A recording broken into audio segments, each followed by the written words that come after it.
December 22nd, 1944.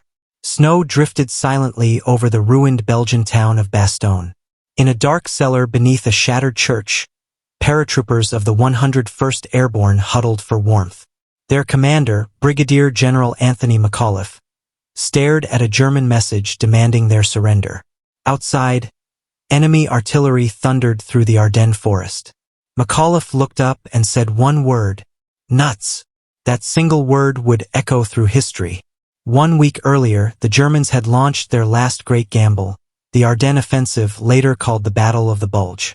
Their goal: split the Allied front, seize Antwerp, and force a negotiated peace.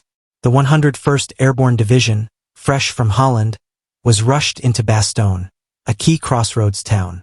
Soon they were surrounded on all sides by panzer divisions, cut off from supplies, freezing, and outnumbered 5-1. The men of the 101st had no winter gear, no airdrops, no reinforcements, only grit and each other.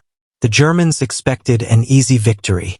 They sent white flags and loudspeakers, promising mercy if the Americans surrendered. But McAuliffe's nuts reply became their rallying cry. From foxholes buried under snow, paratroopers fought off wave after wave of tanks and infantry. Medic René Lemaire, a Belgian nurse, treated the wounded in a makeshift aid station until a shell struck the building and took her life. Still, the defenders held. Cold, hungry, surrounded, unbroken. December 26th. Through the icy fog, the sound of engines grew louder. Then, the first Shermans of General Patton's Third Army broke through the German lines. Cheers erupted in the streets of Bastogne. The siege was lifted. The Germans had thrown everything they had and failed.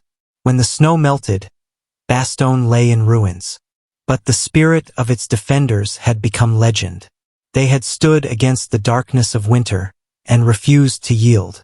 In the heart of Europe, amid ice and fire, the 101st Airborne proved that courage could hold a line against despair.